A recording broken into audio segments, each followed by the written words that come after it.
Welcome to Priya classes. Friends, आप लोग का स्वागत है प्रिया क्लासेस में। आज इस वीडियो में 10th क्लास बायोलॉजी का लास्ट चैप्टर देखेंगे। ठीक है फ्रेंड्स, देखिए बायोलॉजी के जितने भी चैप्टर थे सभी का मैं चैप्टर बाय चैप्टर ऑब्जेक्टिव प्रश्न का वीडियो बना करके अपने चैनल पे प्रोवाइड कर दिया हूँ। फ्रेंड्स, आप प्ले लिस्ट में जा करके सभी चैप्टर का ऑब्जेक्टिव प्रश्न को देख लें। ठीक है फ्रेंड्स, क्योंकि अब है जो मॉडल प्रैक्टिस शुरू करने वाला हूँ साइंस का।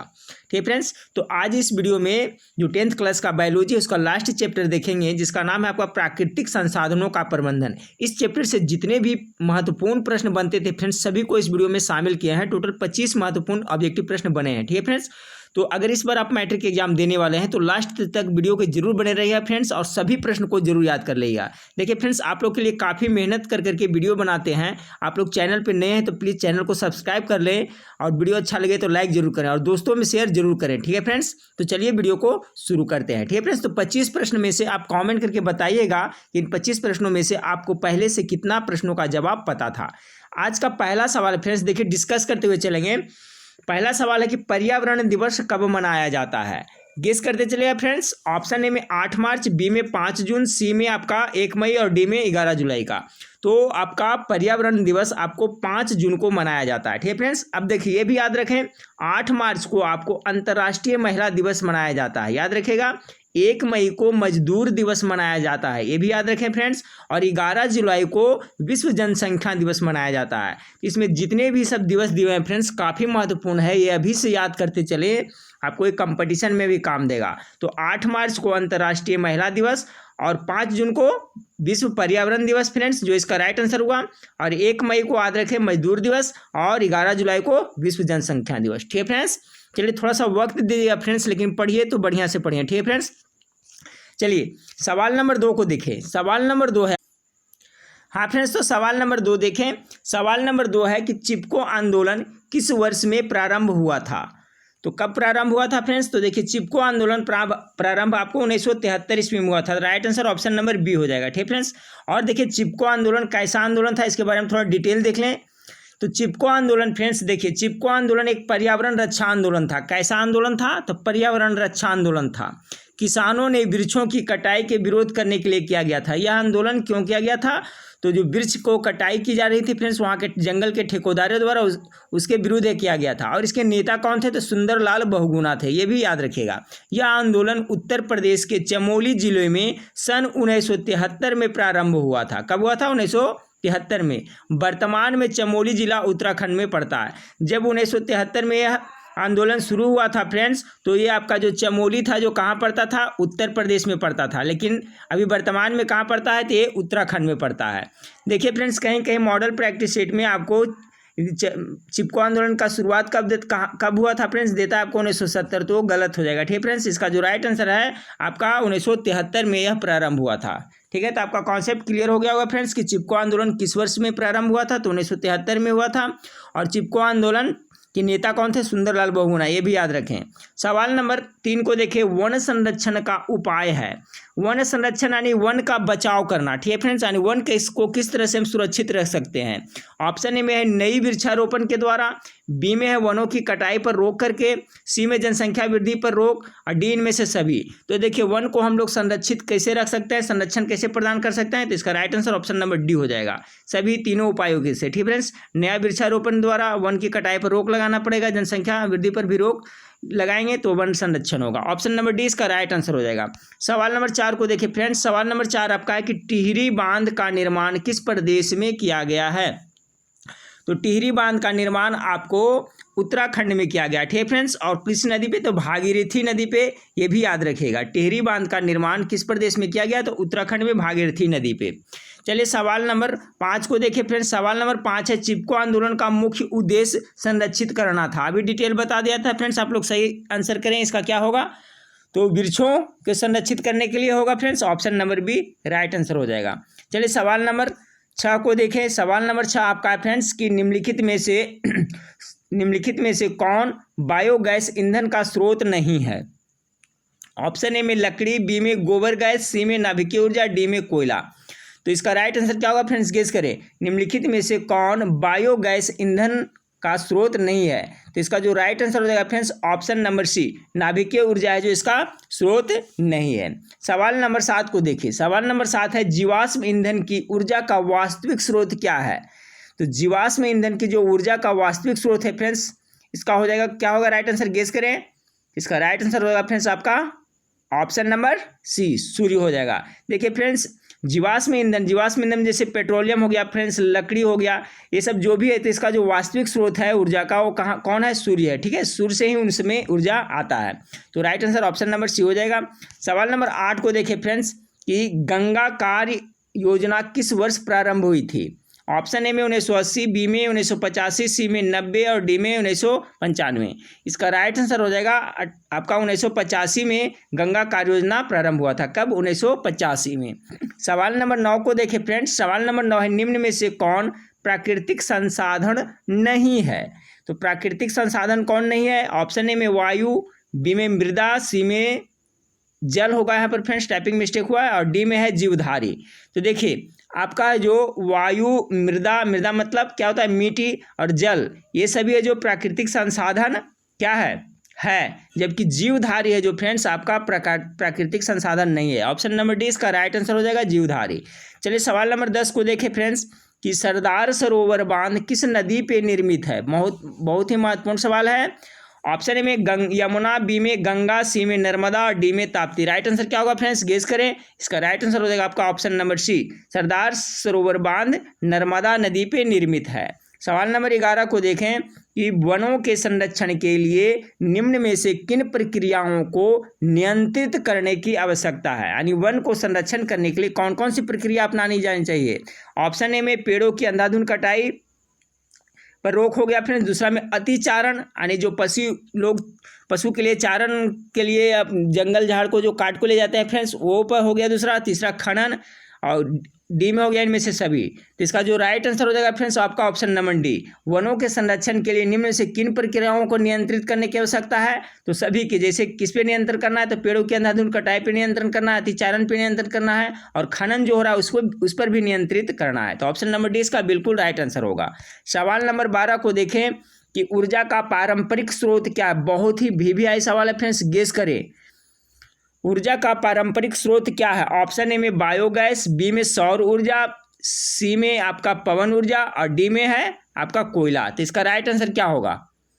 तो देखिए इसका जो राइट आंसर हो जाएगा फ्रेंड्स आपका ऑप्शन नंबर डी हो जाएगा। ऊर्जा का पारंपरिक स्रोत है जो कोयला है, जबकि बायोगैस, सौर ऊर्जा और पवन ऊर्जा ये सभी है जो कैसा है, तो गैर पारंपरिक स्रोत है। कैसा, गैर पारंपरिक स्रोत। याद रखिएगा फ्रेंड्स, बायोगैस, सौर ऊर्जा, पवन ऊर्जा ये सभी है जो गैर पारंपरिक स्रोत है, जबकि कोयला है जो किसके अंतर्गत आता है, जैसे आपका पारंपरिक स्रोत के अंतर्गत आता है। जैसे कोयला, पेट्रोलियम ये सभी है जो पारंपरिक स्रोत के अंतर्गत आएगा। चलिए अगला सवाल को देखते हैं फ्रेंड्स। अगला सवाल आपका है CFC का व्यापक उपयोग होता है। CFC का बारे में मैं पिछले वीडियो में बता चुका हूँ फ्रेंड्स। CFC का फुल फॉर्म क्या होता है, तो क्लोरोफ्लोरोकार्बन। ठीक है, जिससे क्या होता है, हमारा जो ओजोन परत है यही क्लोरोफ्लोरोकार्बन से क्या हो रहा है, प्रभावित हो रहा है, उसका क्षय हो रहा है। तो याद रखिएगा कि ओजोन परत के क्षय के लिए कौन सा गैस जो जिम्मेदार है, तो क्लोरोफ्लोरोकार्बन। ठीक है, तो याद रखिएगा फ्रेंड्स। तो प्रश्न क्या कह रहा है कि CFC का व्यापक उपयोग होता है किसमें, तो एयर कंडीशन में, रेफ्रिजरेटर में, जेट इंजनों में, या इनमें से सभी। तो इसका जो राइट आंसर होगा फ्रेंड्स ऑप्शन नंबर डी। देखिए CFC जो क्लोरोफ्लोरोकार्बन का उपयोग होता है फ्रेंड्स आपका एयर कंडीशन में भी, रेफ्रिजरेटर में, जेट इंजनों में। ठीक है, तीनों में हो जाएगा। तो राइट आंसर 13 का डी हो जाएगा। चलिए सवाल नंबर 14 को देखें। सवाल नंबर 14 है अमृता देवी बिश्नोई का संबंध किस वृक्ष के संरक्षण से है। देखिए इससे संबंधित पिछले वीडियो में मैंने एक बताया था फ्रेंड्स कि अमृता देवी बिश्नोई पुरस्कार किस क्षेत्र में दिया जाता है, तो आपको वन संरक्षण के क्षेत्र में दिया जाता है, तो वो भी याद रखिएगा। तो जो अमृता देवी बिश्नोई का संबंध है जो किस वृक्ष के संरक्षण से है, किस वृक्ष के बारे में बचाव किए थे फ्रेंड्स, इसका जो राइट आंसर होगा फ्रेंड्स ऑप्शन नंबर ए, खेजरी वृक्ष। ठीक है, खेजरी एक वृक्ष का नाम है, पौधा का नाम है। ठीक है फ्रेंड्स, ये याद रखिएगा। तो अमृता देवी बिश्नोई का संबंध खेजरी वृक्ष से है। सवाल नंबर 15 को देखें फ्रेंड्स कि प्राकृतिक चयन का सिद्धांत किसने दिया था। ऑप्शन ए में लैमार्क है, बी में अरस्तु है, सी में डार्विन और डी में स्पेंसर। बहुत ही इंपॉर्टेंट सवाल है, गेस करें।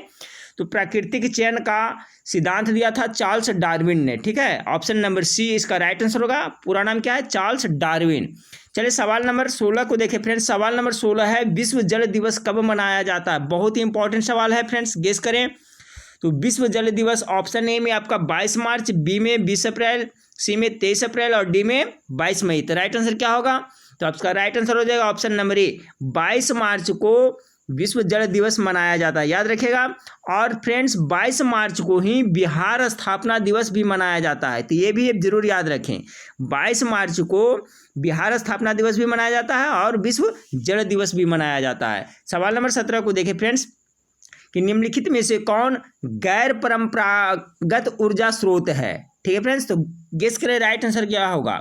गैर परंपरागत ऑप्शन ए में कोयला है, बी में पेट्रोल है, सी में डीजल है और डी में है जो पवन ऊर्जा है। तो इसका राइट आंसर हो जाएगा फ्रेंड्स ऑप्शन नंबर डी, पवन ऊर्जा है जो आपका गैर परंपरागत ऊर्जा स्रोत के अंतर्गत आता है। ठीक है फ्रेंड्स, देखिए गैर परंपरागत ऊर्जा स्रोत को ही क्या कहा जाता है? नवीकरणीय ऊर्जा का स्रोत कहा जाता है। ठीक है फ्रेंड्स, याद रखिएगा नवीकरणीय ऊर्जा का स्रोत भी आपको किसको कहा जाता है? तो गैर परंपरागत ऊर्जा स्रोत को, जबकि जो परंपरागत ऊर्जा स्रोत है उसको अनवीकरणीय स्रोत भी कहा जाता है। तो ये भी याद रखिएगा। तो यहाँ सवाल पूछा जा रहा था निम्नलिखित में से कौन गैर परंपरागत ऊर्जा का स्रोत है? तो पवन ऊर्जा है जो आपको गैर परंपरागत ऊर्जा का स्रोत है, अर्थात नवीकरणीय ऊर्जा का स्रोत है। बच गया कोयला, पेट्रोल और डीजल, तो ये हो गया परंपरागत स्रोत अर्थात अनवीकरणीय ऊर्जा के स्रोत के उदाहरण है। तो दोनों याद रखिएगा फ्रेंड्स।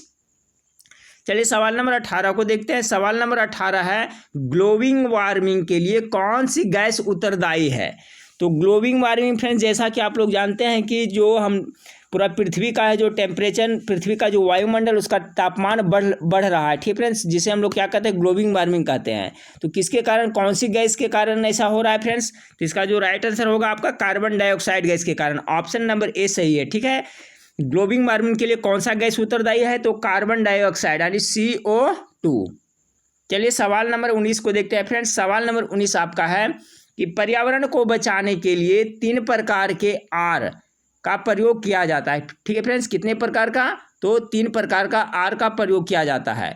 तो ये तीनों का क्या होता है फुल फॉर्म फ्रेंड्स, वही आपको पूछा जा रहा है। वे हैं कौन कौन है?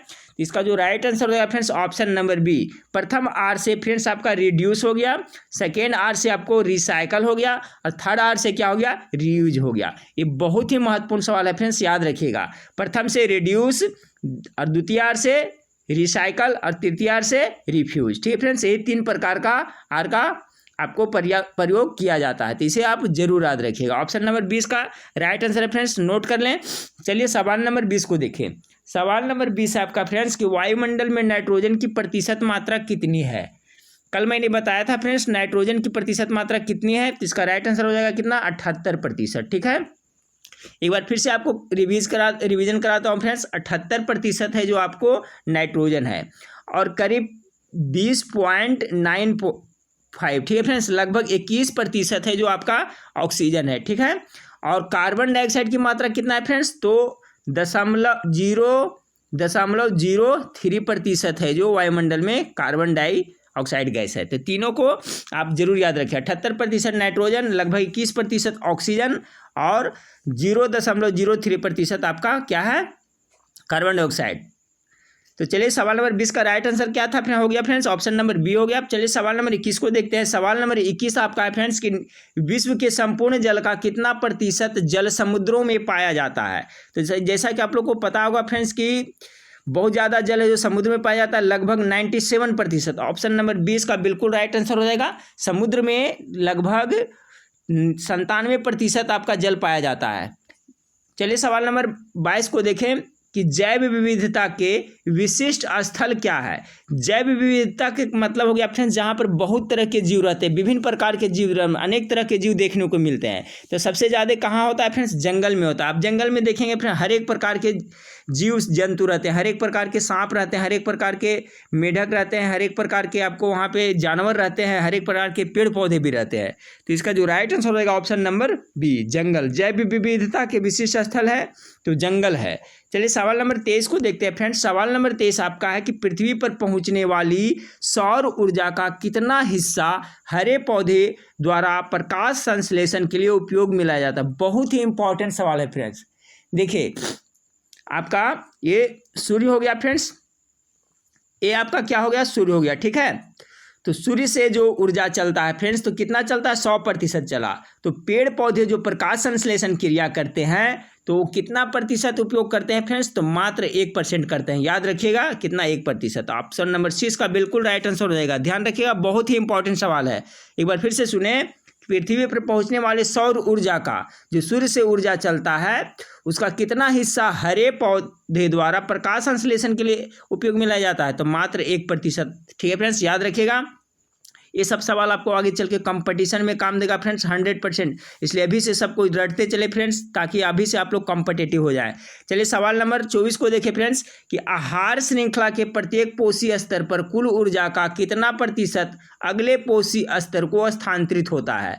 तो आहार श्रृंखला के बारे में कल मैंने बताया था फ्रेंड्स। क्या बताया था कि मान लिया कि यहाँ पर आपको घास है फ्रेंड्स, घास है तो घास को कौन खाया फ्रेंड्स, हिरण खाया। ठीक है, घास को कौन खाया, हिरण खाया।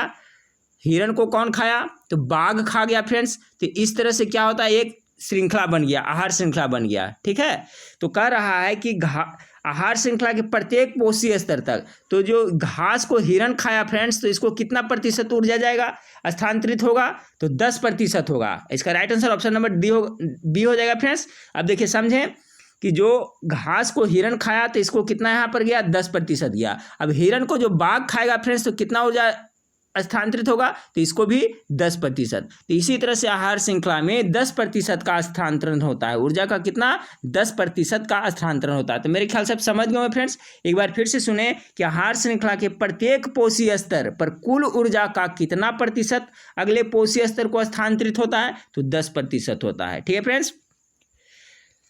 चलिए सवाल नंबर 25 को देखते हैं, जो इस वीडियो का लास्ट सवाल है फ्रेंड्स कि ओजोन का निर्माण होता है तो कितने से होता है फ्रेंड्स। ऑप्शन ए में ऑक्सीजन के 2 अणुओं से, बी में ऑक्सीजन के 3 अणुओं से, सी में ऑक्सीजन के एवं पराबैंगनी किरणों से, और डी में ऑक्सीजन के 2 परमाणुओं से। तो इसका राइट आंसर क्या होगा फ्रेंड्स, ऑक्सीजन के 3 अणुओं से, यानी O3 होता है इसका अनुसूत्र होता है फ्रेंड्स। कल मैंने बताया था। तो राइट आंसर इसका क्या हो जाएगा, ऑप्शन नंबर बी हो जाएगा। ओजोन का निर्माण ऑक्सीजन के 3 अणुओं से होता है। इसका रासायनिक सूत्र क्या है फ्रेंड्स, ओजोन गैस का, तो याद रखिएगा O3। देखिए यहाँ ऑक्सीजन का कितना अणु, 3 अणु। ठीक है फ्रेंड्स। तो देखिए फ्रेंड्स, थोड़ा सा वक्त दीजिए पढ़ने में, पढ़िए, अच्छा से पढ़िए, समझ करके पढ़िए फ्रेंड्स, ताकि आगे आपको भी काम देगा फ्रेंड्स। जल्द ही मैं आप लोग के लिए आपको लाइव क्लास शुरू करने वाला है फ्रेंड्स। आप लोग जल्दी जल्दी दोस्तों में वीडियो को शेयर करें फ्रेंड्स। ठीक है, कुछ व्यू आने लगे हैं फ्रेंड्स, तो मैं आपको कंटिन्यू आपको लाइव क्लास लूँगा। ठीक है फ्रेंड्स। तो वीडियो अच्छा लगे तो लाइक कर दीजिएगा। नेक्स्ट वीडियो में फिर मिलते हैं, देखने के लिए थैंक यू, धन्यवाद।